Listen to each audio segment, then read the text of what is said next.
जरूर सुने दिल को छू लेने वाली कहानी। गोद भराए घर में सौत आई तो चन्ना का लहू पानी हो गया। चन्ना बांझ थी।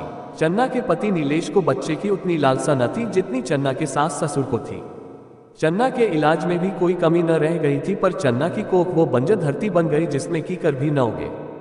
चन्ना को बच्चों से बेहद लगाव था। मातृत्व उसमें कूट कूट कर भरा था। मोहल्ले के जिस बच्चे को गोद में ले लेती वो उसी के गुण गाने लगता। जब सास ससुर के धार लगे विषैले बाणों के जख्म नासूर बन गए तो चन्ना ने ही अपने पति को दूसरे ब्याह को राजी किया।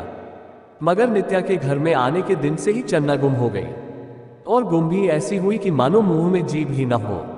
नित्या से तो उसे बोलना न था, पति से भी बोलना छोड़ दिया। उसे लगता कि उसका इकलौता अवलंब ही नियति ने छीन लिया। लगता कि अब वह बेसहारा हुई। अब भी वह सबके लिए खाना बनाती, कपड़े धोती, घर के सब काम खुद करती, नित्या को किसी काम को हाथ भी न लगाने देती, पर मूक रहती। घर के सब लोग, यहाँ तक कि नित्या भी उसे देखकर कुड़ते रहते, पर वह तो अपने में ही सिमट गई थी। और 1 साल बीत गया। नित्या के पैर भारी हुए 7 माह हो चुके थे और आज उसकी गोद भराई की रस्म थी। घर में खूब बड़ा समारोह था। सारे रिश्ते, नातेदार, परिवार, मित्र, पड़ोसी आ चुके थे। नाच गाना चल रहा था और सब महिलाएं फल, उपहार और मिष्ठान लेकर अजन्मे शिशु को आशीष देने सादे कपड़ों में बैठी नित्या को घेर कर बैठ चुकी थी। जैसे ही रस्म शुरू हुई और पंडित ने मंत्र पढ़ना शुरू किया, नित्या उठी और भीतर चली गई। सब हतप्रभ रह गए, अवाक। कुछ ही पलों में नित्या बाहर आई तो शगुन के जोड़े में सजी धजी चन्ना का हाथ उसके हाथ में था। वह आगे बढ़ी और अपने आसन पर चन्ना को बिठाकर उसके बगल में बैठ गई। चन्ना भी अवाक थी और उपस्थित लोग भी। चन्ना ने उठना चाहा तो नित्या ने चन्ना का हाथ पकड़ लिया। बोली, दीदी, मैं आपको कोई सुख तो दे न सकी, आकर आपके हक को भी साझा कर लिया। यही तो इकलौता सुख था जो मैं आपको दे सकती थी।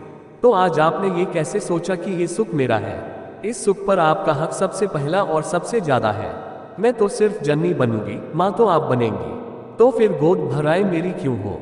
समारोह शुरू हुआ।